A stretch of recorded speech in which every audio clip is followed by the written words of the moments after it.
Let's dive into the darkest corners of the human mind by exploring the last interviews with serial killers before their executions. Brace yourselves as we explore the minds of these notorious criminals and attempt to understand the unfathomable depths of their actions. Number 1. Ed Cole.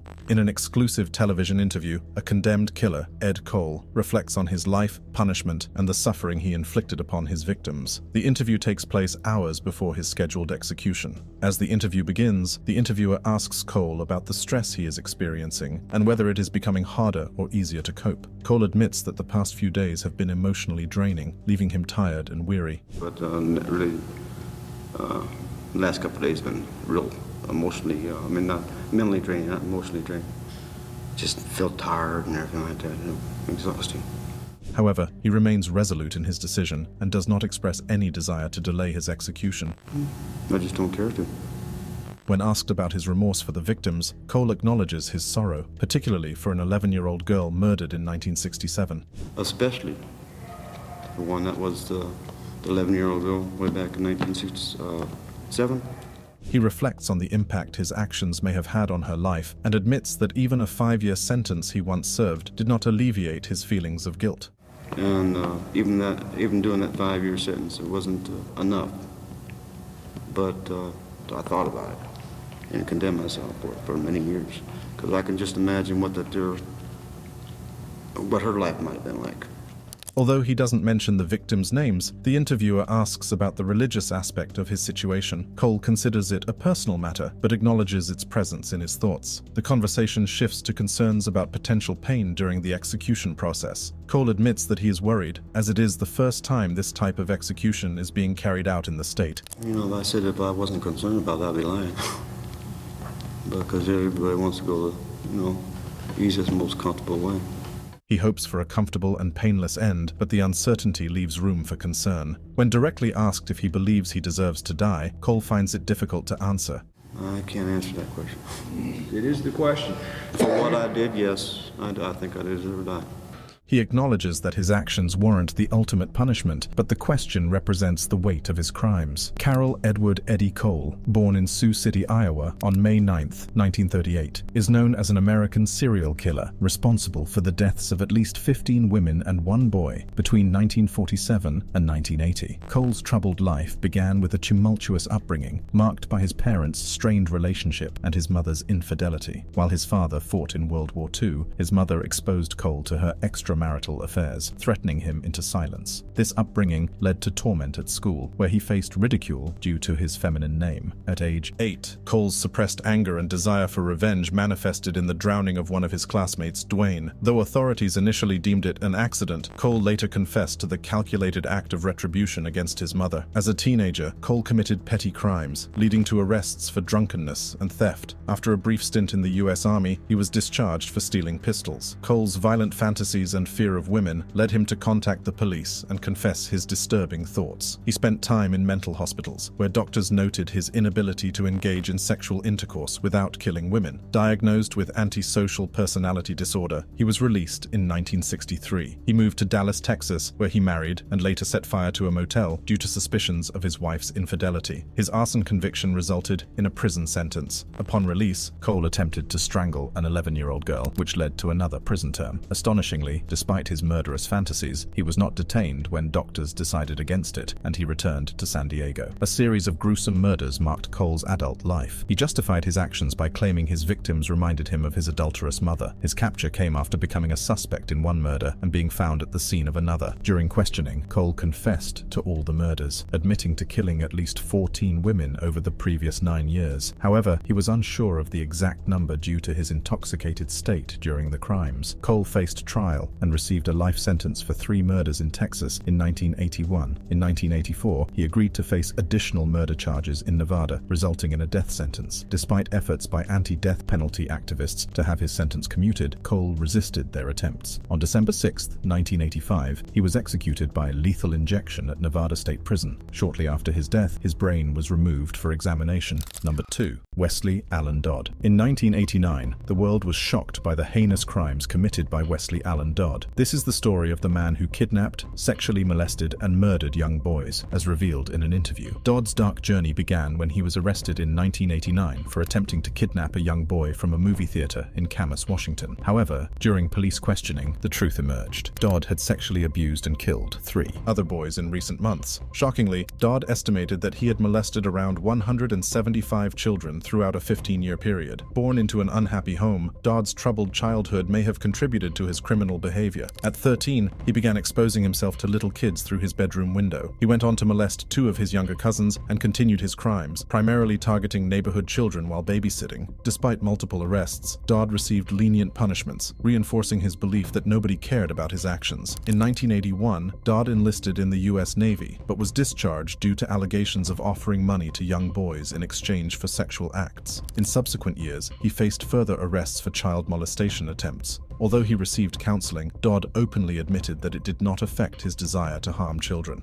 The extent of Dodd's depravity was revealed through his diary, which contained plans for kidnapping, torture, sexual abuse, and murder. On September 3, 1989, he acted on one of his chilling plans, luring 2 young brothers, Cole and William Neer, off a path in a park. Dodd bound, sexually abused, and ultimately stabbed the boys to death. Their bodies were found by a hiker just minutes later. Less than 2 months later, Dodd targeted another victim, 4-year-old Lee Acerly, whom he abducted from a playground in Portland, Oregon. He took Lee to his apartment, where he subjected him to repeated sexual abuse, photographing him in the process. The following morning, Dodd killed Lee by choking him and then hanging him from a rod in his closet. Dodd's reign of terror was halted when he attempted to kidnap 6-year-old James Kirk from a movie theater restroom. Kirk fought back, drawing attention and leading to Dodd's capture by witnesses. Dodd eventually confessed to the murders of Acerly and the Neer brothers. Police discovered his photographs, diary, and even the homemade torture rack in his apartment. In a haunting interview, Wesley Allen Dodd reveals his chilling motives and troubled past before his impending execution. His words, though unsettling, shed light on his disturbing mindset and actions. When asked why he desires execution, Dodd responds with a bone-chilling admission. He believes he would kill again if given the chance. Why do you want to be executed? I have to be. Because I will kill again. No, I would do it again. I've been molesting kids nonstop since I was 13 years old, over half my life. Anything happened, I can guarantee I'd do it again, and sooner or later I would kill another child. He admits to engaging in relentless acts of molestation for a significant portion of his life, stating that he would repeat these heinous acts without hesitation. Furthermore, Dodd chillingly admits that he would eventually take another person's life. I'm not going to say who, but there is somebody out there. There's a man out there. He confesses to having committed such atrocities in the past, and disturbingly, he reveals his enjoyment of these acts during that time. When questioned about his impending execution, Dodd explains that it is a necessary step to prevent further harm. He believes that his execution would serve as a deterrent, causing potential molesters to think twice before committing such abhorrent acts. I think it would. I think a few child molesters, anyway, are going to think twice before they do anything again.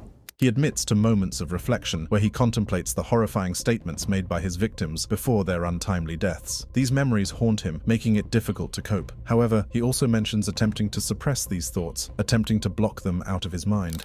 At times, it's not easy. Like I said, there's times I think about what I've done. I think about some of the things the boys said before they died, and that's real hard to think about. At other times, I just try to put everything out of my mind. Asked if he looks forward to dying, Dodd responds with a complex mixture of relief and resignation. He believes that death would bring an end to his torment, freeing him from the burden of his disturbing thoughts and actions. In a way, yeah, I think it'd be a relief. I don't have to think about all these things anymore. And I know that's the only way I can guarantee I'm not going to hurt anybody else.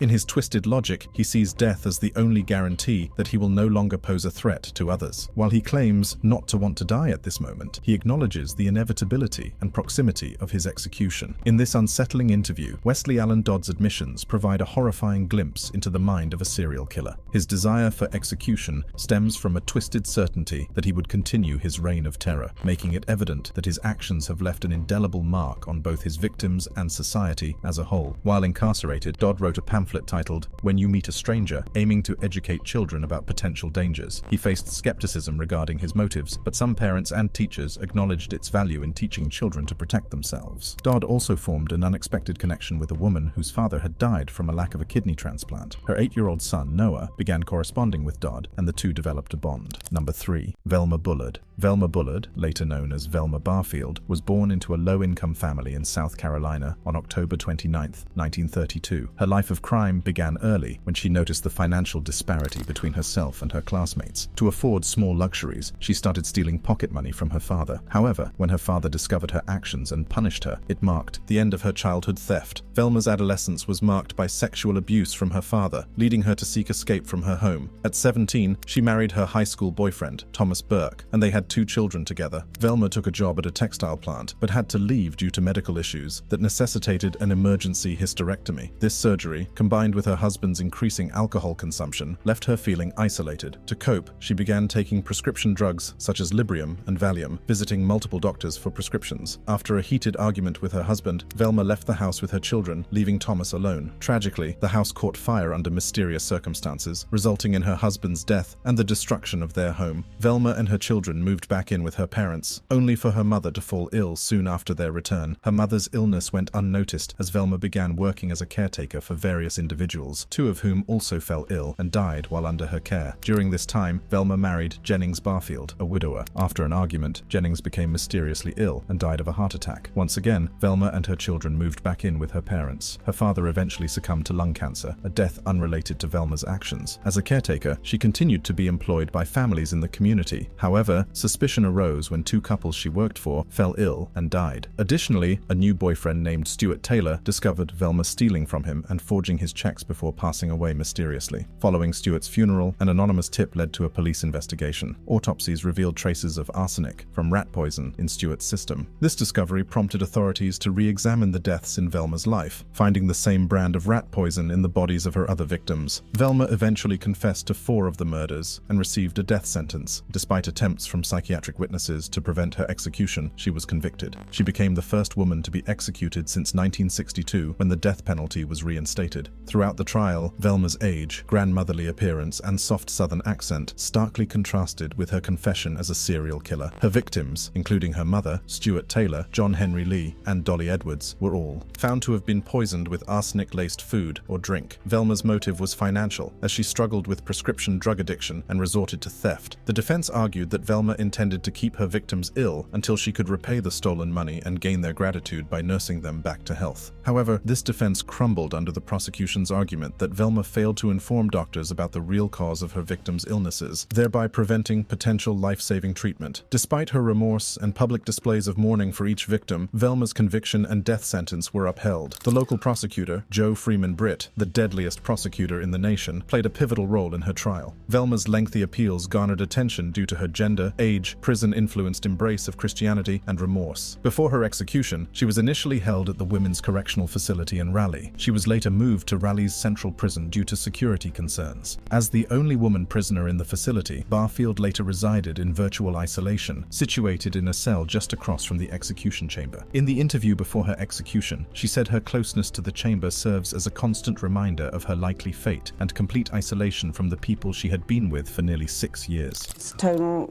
isolation from everybody that I had been with for almost 6 years. Barfield attributes her descent into a life of crime to drug addiction. She became dependent on tranquilizers during a difficult period in her life. Reflecting on the past 10 years, she describes it as a drug-induced nightmare, where she often lost track of her whereabouts and actions. The last 10 years was just like that, years of a drug nightmare.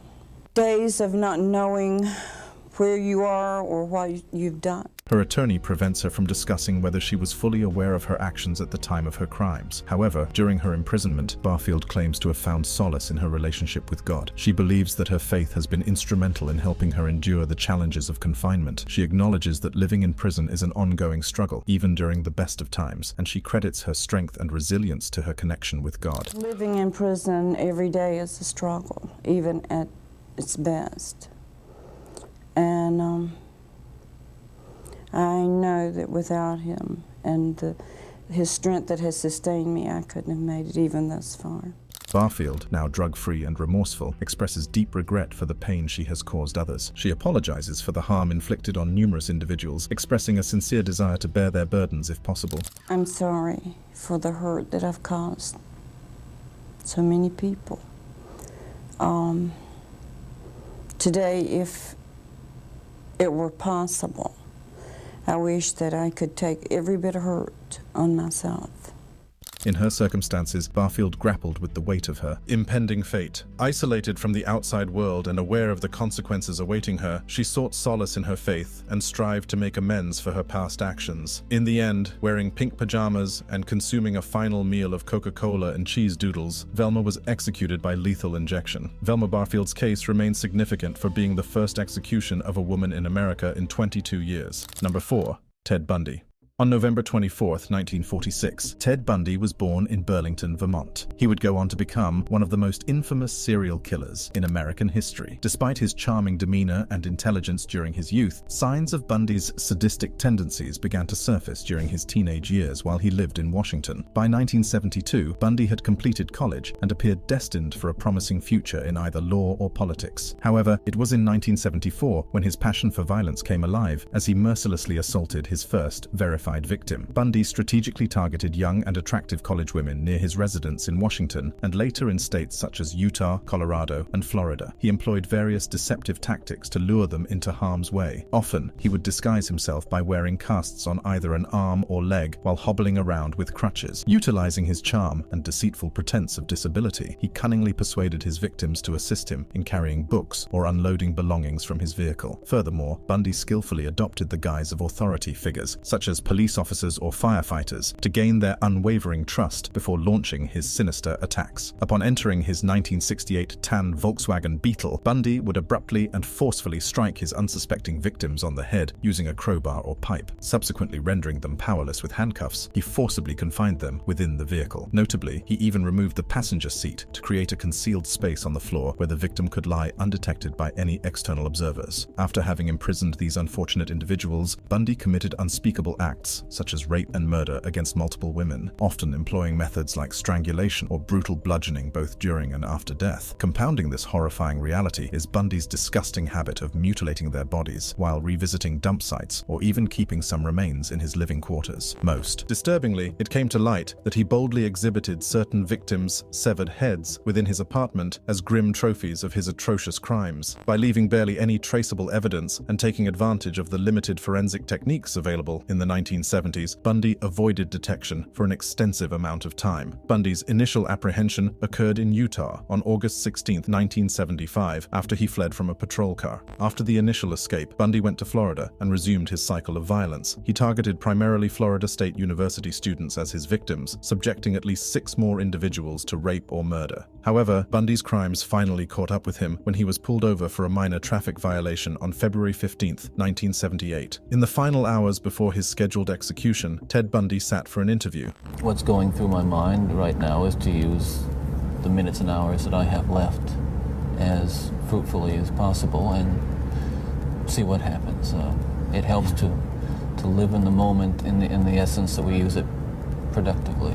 Bundy expresses a desire to utilize his remaining minutes and hours as meaningfully as possible, emphasizing the importance of living in the present and using time productively. As the conversation delves into Bundy's past, he reflects on the origins of his behavior and the factors that led to his violent crimes. I grew up in a wonderful home with 2 dedicated and loving parents, one of 5 brothers and sisters.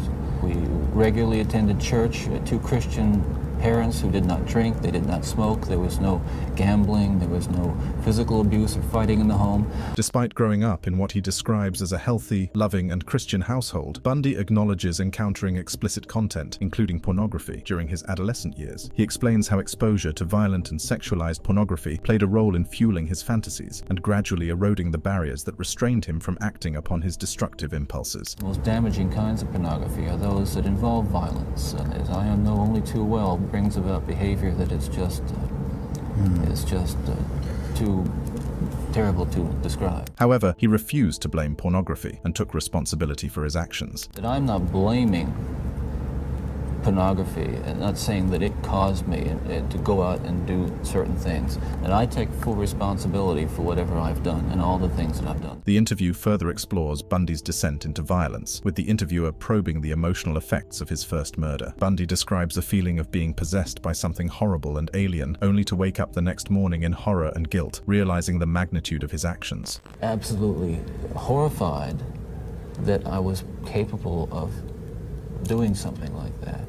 There is just absolutely no way to describe, first,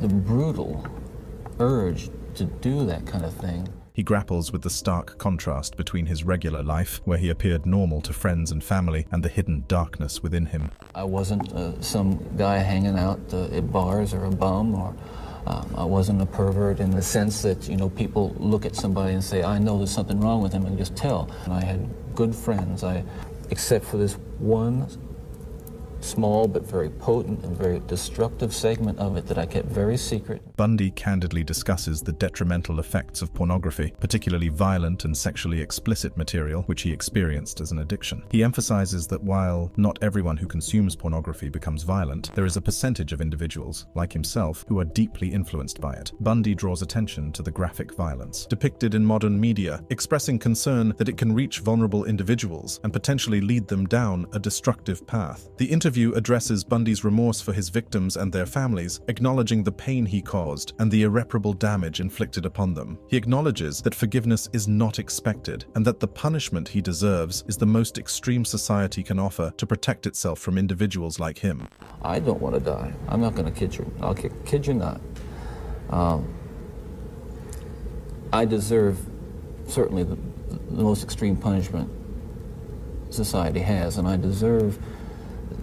think society deserves to be protected from me and from others like me. In his final hours, Bundy finds solace and draws strength from his faith in Jesus Christ, having accepted forgiveness and becoming a believer. While he admits that the journey ahead is daunting and lonely, he acknowledges that death is a shared experience that awaits us all. Eventually, Bundy met his demise in the electric chair on January 24, 1989. Throughout his criminal life, Bundy possessed an uncanny ability to manipulate those around him, from law enforcement officers and prison guards to even his wife. This unique talent allowed him to maintain a deceptive mask of normalcy while engaging in despicable acts that would earn him the infamous title of the very definition of heartless evil. Number 5. Aileen Carroll Wuornos. In 1991, Aileen Carroll Wuornos emerged as a groundbreaking figure who shattered the widely held myth about serial killers. Until then, notorious individuals such as Ted Bundy and John Wayne Gacy had established a stereotype of the typical serial killer, white, male, and primarily motivated by sexual dysfunction. However, Wuornos defied these preconceived notions by proving that gender and race are not defining factors when it comes to serial murder. The media quickly dubbed her America's first female serial killer, sensationalizing her story. Nevertheless, even Robert K. Ressler, a renowned FBI profiler who coined the term serial killer and identified patterns in this type of crime, regarded Wuornos as an anomaly in the field. While it is true that women do commit multiple murders on occasion, their actions tend to be more impulsive and unplanned instead of following a sequential pattern like men. Sadly, though unsurprisingly, one aspect of Wuornos's life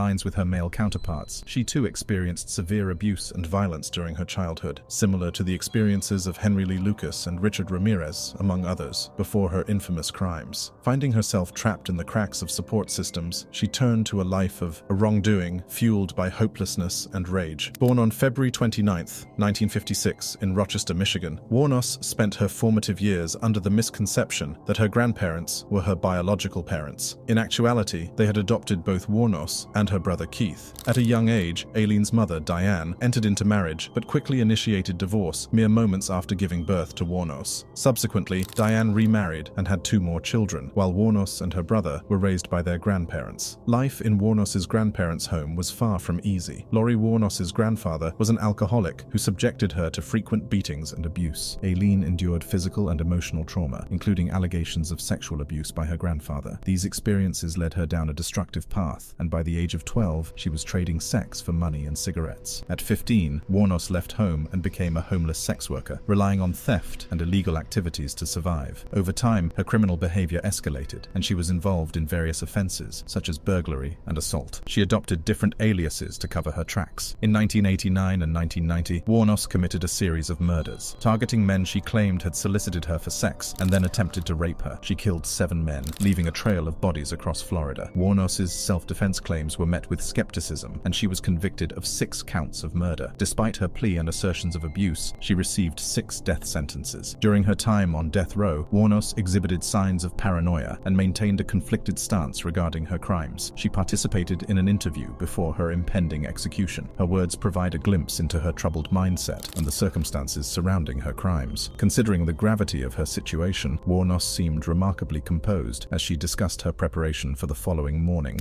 I'm prepared. I'm all right. I'm all right with it.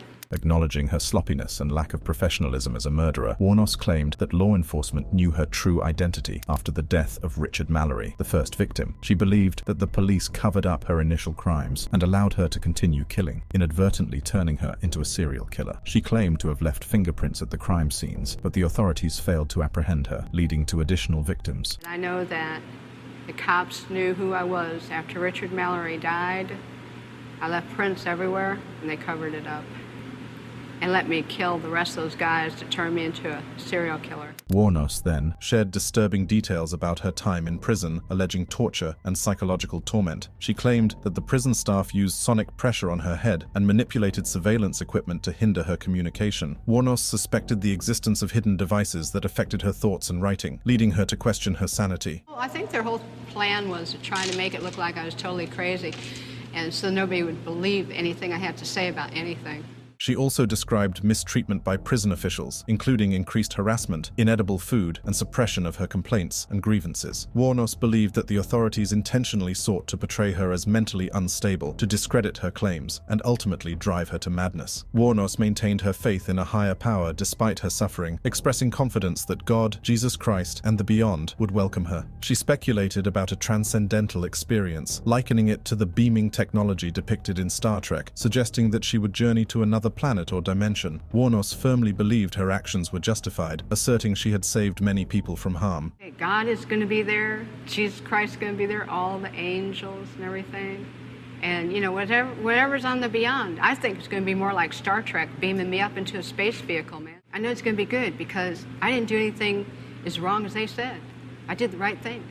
When questioned about her motives and whether her killings were in self-defense, Wuornos declined to delve into the specifics of her cases. She emphasized that her execution was imminent, leaving little room for further discussion or potential exoneration. She exhibited a resigned acceptance of her fate, leaving the interviewer to draw their conclusions. Wuornos expressed anger throughout the interview toward law enforcement, society, and the justice system. She accused them of sabotaging her life, denying her a fair trial, and exploiting her story for profit. In her final words, she expressed a sense of profound betrayal and criticized society's lack of compassion. On October 9, 2002, Wuornos was executed by lethal injection at the age of 46. Number 6. John Wayne Gacy. John Wayne. Gacy's name stands out even among the most notorious serial killers. In December 1978, the world was shocked when police unearthed the remains of 29 young boys from the crawl space of Gacy's house in Chicago, with 4 more bodies discovered in the nearby river. By the time Gacy's reign of terror had ended, he was convicted of 33 counts of murder in 1980 and sentenced to death. Gacy's murderous spree began long before he was caught. In a chilling interview with CBS 2's Walter Jacobson in 1992, just 2 years before his execution, Gacy attempted to present himself as a misunderstood victim of circumstance. In this groundbreaking interview, he addresses the misconceptions and false narratives that have been spread about him. He explains why he chose to stay silent for so long, believing that his attorneys could handle his case and that the media was only interested in sensationalism and portraying him as a monster. In light of all that has been used against me in the media, they've created this fantasy monster image, and it's been going on for the last 12 years, and I've ever had no comment, and I had no need to talk to the media for the simple reason that they were looking for sensationalism and they were looking for the monster. Gacy dismisses the notion that he granted interviews or that he had given any statements to the media. He emphasizes that he has been consistently misquoted and misunderstood, creating a false image of him as a homosexual thrill killer. I'm misquoted constantly, saying that I said this and I said that, and it's not happened. He vehemently denies the accusations that he stalked and murdered young boys, citing his busy work schedule and lack of opportunity. Hell, if you could see my schedule, my work schedule, you know damn well that I was never out there. Gacy also addresses the allegations of his involvement in homosexuality and the homosexual abuse. They're claiming that the state representative's son, who was on the other party, he claims that he was sexually abused by me. And in essence, he was blackmailing me for it. Now, what it boiled down to was oral copulation. And it was consensual. He admits to engaging in consensual sex with men, but identifies as bisexual. He emphasizes that he has nothing against homosexuality and believes in personal freedom. He mentions his difficult relationship with his father, who held conservative values, and suggests that his liberal views may have reacted to his father's beliefs. Gacy concludes by expressing his belief that the investigation into his case was flawed and incomplete, leading to his wrongful conviction. In another interview that would be his final one before execution, he expressed frustration, believing that society was not interested in the truth and preferred to be convinced of their beliefs. He warned that if people were brainwashed into believing falsehoods, they might execute an innocent person. People don't want to know the truth and the honesty of it. If they want to be convinced or brainwashed into what they believe, then fine, then go ahead and kill me. But vengeance is mine, saith the Lord, because you will have executed somebody that didn't commit the crime. When asked about his role as a father, Gacy described himself as loving and caring. He mentioned that he had always looked after his children and discussed the values he had imparted to them. Gacy admitted he wasn't as strict as his father, rejecting physical punishment. He believed in showing children love without spoiling them. I've always looked after my children, even now. A lot of things that my dad did, I refuse to do, because I don't believe in hitting children. I don't believe in spoiling a child either. The conversation then shifted to the accusations of murdering 33 children. Gacy was questioned about his contradictory statement regarding hitting children. He argued that people were basing their judgments on false information about him. First of all, you're basing this garbage on what you've heard of me. Gacy then shared that he had worked as a clown named Pogo, even mentioning his association with an ice cream company, which had 33 flavors. He explained that clowning was a way for him to relax and tap into his inner child. To me, clowning it was a way of relaxation for me. You regressed into childhood, you were able to relax, and you could be goofy if you wanted to, and still you had the facade of your face being covered. The clown suit served as a disguise, concealing his true identity and the heinous crimes he committed. Even on death row, Gacy continued to paint portraits of himself as a clown, finding irony in the situation. The interviewer commented on Gacy's meticulousness, extending to his victims, referring to the careful arrangement of their bodies. Gacy claimed that he and his lawyers had compiled extensive background information on each victim, creating profile sheets to understand their backgrounds and interests. When I tell you I've got background information on it, we took each one of them by, we took each one of the victims, and this is by their names or by their indictment numbers. And what we did with each one of them, we did profile sheets on them. We wanted to know what this kid was into. The interview concluded with Gacy expressing anger towards the victims' families, particularly one mother who frequently appeared on television demanding his execution. He made controversial remarks about her Marine son, suggesting he ran away for a reason. That one mother that gets on television all the time who thinks I should be given 33 injections, I think she ought to take 33 Valiums and go lay down. She goes on Geraldo show and all these other shows talking about, I think it's Maori, I think is the name. Her Marine son. Her Marine son, if her Marine son was so great, what the hell did he run away from home 12 times? Psychiatrists who analyzed Gacy's behavior described him as obsessive and meticulous. These traits enabled him to commit crimes and evade capture for so long. Even on death row, he maintained a detailed log of his daily life and the activities of his victims. His double life as a respected member of the community and a sadistic killer baffled many. In the end, justice caught up with John Wayne Gacy. On May 10th, 1994, he was executed by lethal injection. His last words, "Kiss my ass." class were a final display of defiance and arrogance. Decades later, the investigation into Gacy's crimes continues. In October 2021, another victim was identified, Francis Wayne Alexander, who had likely been killed by Gacy between 1976 and 1977. This ongoing effort to identify his victims has been fueled by advancements in DNA testing technology. The true extent of Gacy's crimes may never be fully known. There are lingering questions and unresolved cases. Did he act alone, or were there others involved? Gacy hinted at the possibility of additional victims, but concrete evidence has yet to be uncovered. If you enjoyed this video, click on the card showing on your screen right now for more videos exposing heinous crimes.